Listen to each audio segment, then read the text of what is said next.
আস্তে চালা ভাই আস্তে চালা ভাই।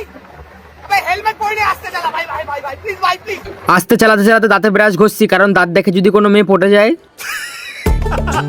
সকালটা শুরু হয় বাঙালির চা দিয়ে, তাই জন্য এক কাপ চা ঘপ করে মেরে নিলাম। তারপরে সব ডলার নিয়ে বসে পড়েছি 2 নম্বরে ধান্দা করার জন্য। এদিকে রয়েছে জাপানি টাকা আর এটা হচ্ছে হাপানি টাকা। তারপরে থুতু দিয়ে পয়সা গুনছি। বাবু আমার কাছে পয়সার অভাব নেই, ঠিক আছে? এখন থুতু দিয়ে পয়সা গুনছি, পরে একটা টাকা গোনার মেশিন কিনে নেবো। তারপরে এখান থেকে কিছু পয়সা নিয়ে দোকানে গিয়ে বললাম, দোকানদার আমাকে দুটো 7 টাকার ম্যাগি দাও। এই দুনিয়ায় সবাই আসল জিনিসই খোঁজে, তাই জন্য আমি 7 টাকা দামের আসল ম্যাগিটাই নিলাম। আর যেগুলো 5 টাকা করে সেগুলো ম্যাগি নয়, সেগুলো মা তোমরাই কমেন্ট করো। এইদিকে ম্যাগি রান্না করতে দিয়ে দিয়েছি। আরে ভাই মাস্টার শেফে নাম লিখিয়েছিলাম, আমার মতন রান্না কেউ করতে পারবে নাকি? আর রেসিপি জানতে চাইলে তোমরা খুকু টিভি ডাউনলোড করো। 1 টাকা দিয়ে প্রথম বই দেখো, তারপরে 1 টাকার বদলে তোমার 500-700 টাকা চুনা লেগে যাক। তারপরে বাজার যাওয়ার উদ্দেশ্যে বেরিয়ে পড়েছি। মাল কিনতে হবে, আর এই মাল সেই মাল নয়, এটা হচ্ছে বাড়ির মুদিখানা সামগ্রীর মাল। আর কিছু কিছু টোটোওয়ালাদের এত চুলকানি, মানে ভিটেক্স লাগায় না, কখন কাকে ঠুকবে তার নেই ঠিক, মানে এদের এত তারা। খোকা বাবু যায় লাল গেঞ্জি গায়ে, তারপরে খোকা বাবু মাছ বাজারে এন্ট্রি মারলো। মাছ বাজারে এন্ট্রি মারার পরে কাকা আমাকে বলছে, ভাইপো ইলিশ মাছ নিয়ে যায়। আমি বলছি কাকা আমার মুখ দিয়ে কি গরিব গরিব লাগছেন গেওয়া?